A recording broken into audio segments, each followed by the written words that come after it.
Terima kasih sudah mau nonton video ini, tapi jangan lupa teman-teman klik tombol subscribe karena subscribe itu gratis. Dengan subscribe kamu dukung channel ini terus untuk upload video setiap hari. Terima kasih. Assalamualaikum warahmatullahi wabarakatuh. Selamat datang di Kisah Sirah Nabawi Channel. Selamat datang kepada para pecinta sholawat.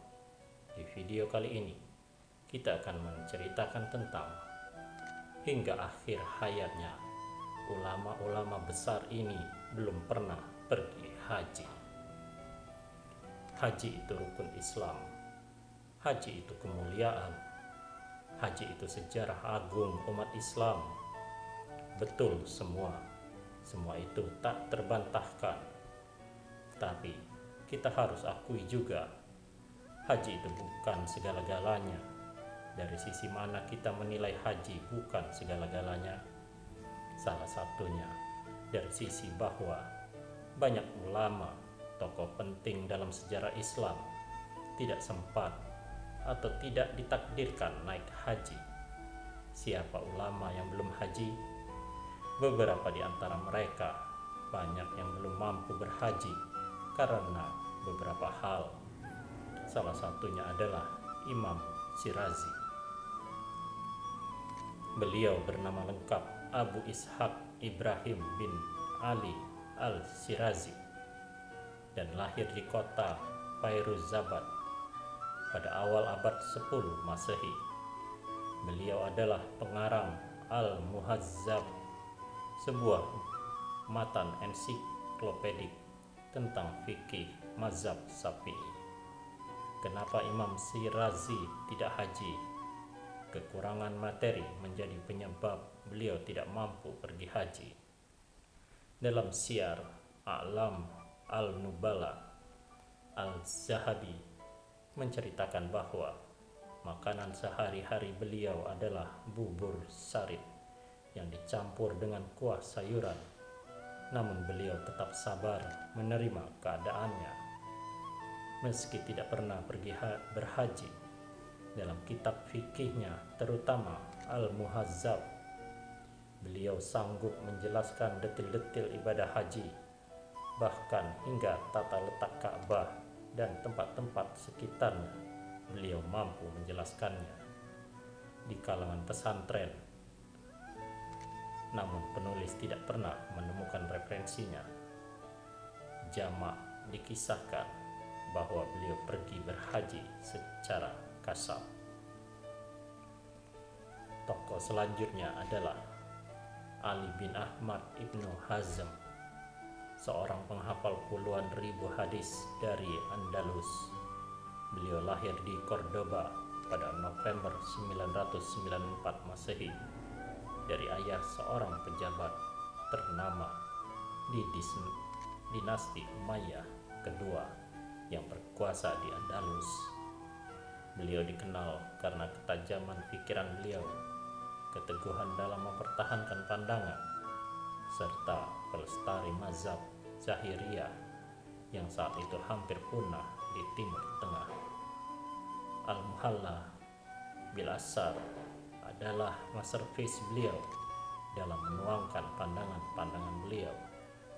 Abu Zahra ketika menjelaskan biografi Ibnu Hazm mengatakan bahwa meski beliau terlahir dari keluarga berkecukupan pada awalnya, namun ketika ayah beliau meninggal, beliau tinggal di sebuah perkebunan dan membuat gubuk sederhana untuk mengajar murid-murid beliau.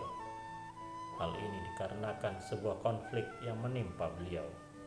Hal ini juga tak terlepas dari pribadi beliau yang teguh dalam memegang pendapat, namun diiringi pula oleh keilmuan yang mumpuni.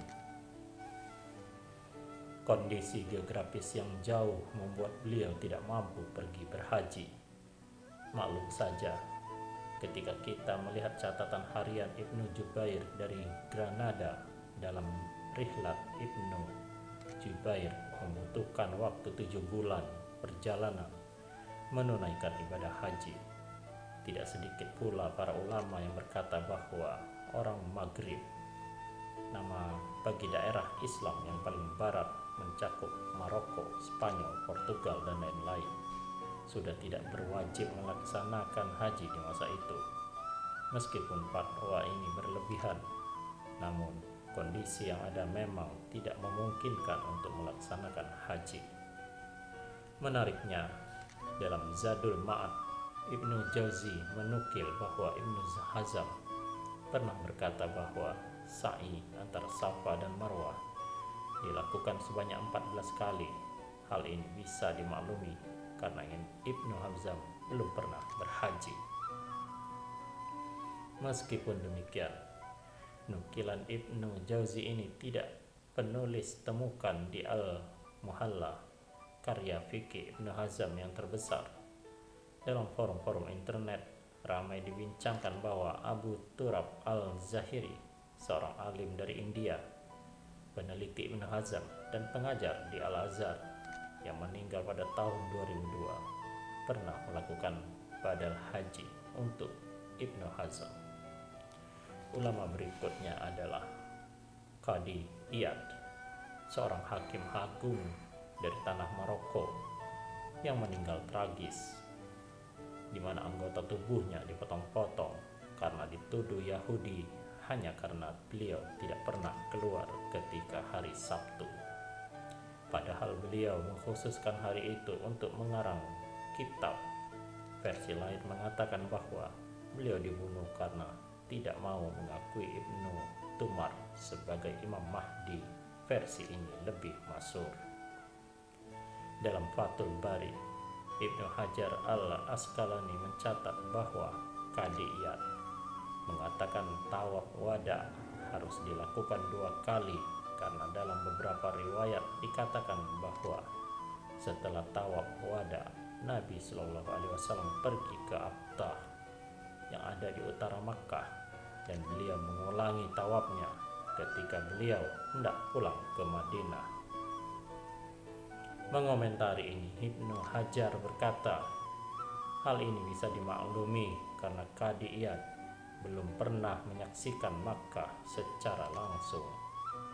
Ada pula Ibnu Sidah, seorang ahli bahasa dan penghafal hadis dari Andalus, pernah mengatakan bahwa lempar jumrah dilakukan di Arafah. Kenapa? Karena beliau belum pergi haji. Demikianlah banyak tokoh-tokoh lain yang belum sempat melaksanakan haji karena beberapa uzur seperti Sultan Salahuddin Al-Ayyubi, Imam Al-Baghawi, ataupun raja-raja Kesultanan Utsmani di dekade-dekade akhir yang dikatakan tidak sempat menunaikan ibadah haji. Semoga sekelumit ini membuat kita yang mampu dan tidak punya uzur untuk segera menunaikan ibadah haji. Demikianlah, semoga ada manfaatnya. Wallahu a'lam bishawab. Wassalamualaikum warahmatullahi wabarakatuh.